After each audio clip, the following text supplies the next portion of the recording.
But after that, it's fine. Yes. The Congregational Church in Bristol. I think those are the only two. In 75. I just happened to be in place to help pick the spot, but the fact of the matter is it's been going on for a really long time, and wouldn't have happened without Dave Weed and Sagamore and Sachem and the people who donated the money to make this all happen. And so I'm going to pass this on over to Dave, and Dave's going to talk about how we came to this point.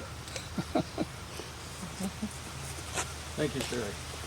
Really nice of every one of you to show up here today. I guess you didn't need an excuse to get outdoors on a nice day like this, but this certainly is a good one. I'm Dave Weed. I was a clinical psychologist in Massachusetts for 33 years, and then retired and decided to look around my house over in Warren. And 4 years ago in May, an excavator showed up, and the next thing I know, they're reburying the Massasoit. Okay, Usamiquan, who was all of the tribes, all the way out to Plymouth, all the way up to the Charles River, and even out on the islands. Yes. So I thought, well, this must be important if they're going to all the trouble of reburying somebody after 400 years, right? So I began looking into it and discovered that there was someone in Barrington named Helen Jader who had come up with the idea of developing a Soames heritage area. You're familiar with the Blackstone heritage area? That ends in East Providence. Why not extend it down here to Bristol? Because there's more history that went on from 1620 to what Slater Mills about 1757 or something of that sort. That they missed. They missed all this history of what took place here. And because this is such an important place in terms of that transition from indigenous population who have been here for 10,000 years or more to colonial occupation that we're all familiar with today, it all happened right here.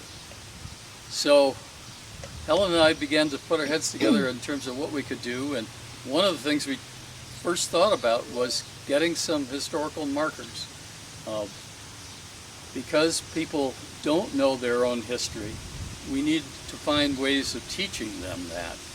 And one of the first markers that we went for was one here at Mount Hope Farm that you'll see shortly, that celebrates the history of the people who were rightfully here far longer than any Europeans. Okay, I sometimes, if you want to make a comparison, how many of you been up to the seat at Mount Hope here? I know it might have been years ago because it's been closed lately. However,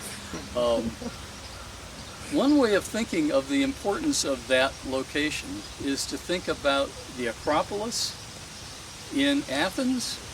Okay, a large stone outcropping in the middle of today's city, but that was used, that only went back 3,000 years, okay? Think about this going back at least 7,000, 8,000, who knows how long, but far longer than places like the Acropolis. And we all know about that, right? But who knows about Mount Hope, okay? This is what we need to teach people, what it is and who is here. And we're going to hear from the Sagamore and the Sachem shortly, who might have a word or two to say about the people who are here all along. But we're grateful to Roger Williams University for a donation that got us started, and then the other sponsors who helped to finish the job, Sherry's work of collecting everybody and making this happen, and Merritt and the other members of the board who approved the idea and were we're grateful that we can have the opportunity here to learn some history, right? So we'll have a chance to talk more about that. I brought some brochures. You can all learn even more. But I think right now, what would you like to do? Would you like to say anything, or would you like to? Sagamore? I've never known either of you to be short on words. I'll pass it in there. Okay. Okay, well, he certainly put me on the spot because I am not prepared, but I am never short for words, nevertheless.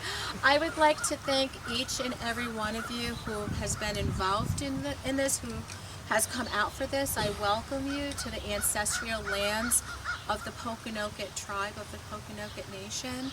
I just, would like to give honor to our ancestors, to our elders, to our people who have been and still are, the care takers, for the land. And, we are just, we always extend the hand of friendship, of peace. We believe in walking, in balance and in harmony with everything and everyone. And I thank you, and we are just so honored and so pleased to have this here, and I don't know, I'm excited to see it.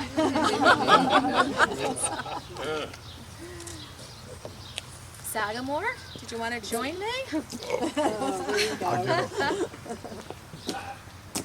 Okay, did you want us to do this now? Please. Okay, here we go. I'll take this side.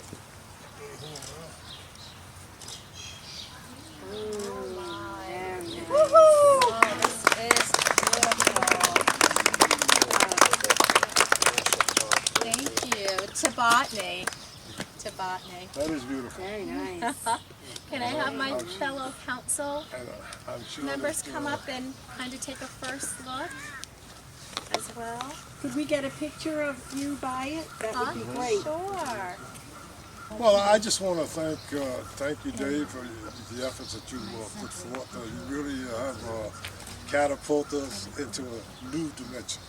Really, I mean, things are happening so fast, and it's been an honor, to work alongside of you. And boy, I'll tell you, you got a lot of energy,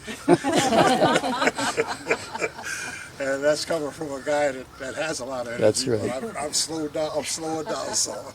I just, I know that those that walk before us would be proud to see this here, and I just want you to know that Solomons, you have a rich heritage here, and this is where it all began. It didn't begin out west. It began here.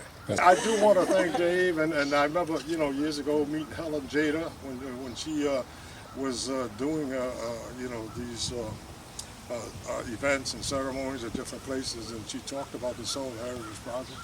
And then finally I met Dave, and it's been a good union. And I just want to thank the Creator for putting you people in our path. Sherry, Yeah. Merritt, I know Merritt through what, I guess 4 or 5 directors here. So it's more than that. I can't remember, but we've been here quite a while. Mount Hope Farm has been wonderful. Mount Hope Farm and our friendship and collaboration, and this is just. All right. I couldn't wait. Ready? 3, 2, 1. Yeah.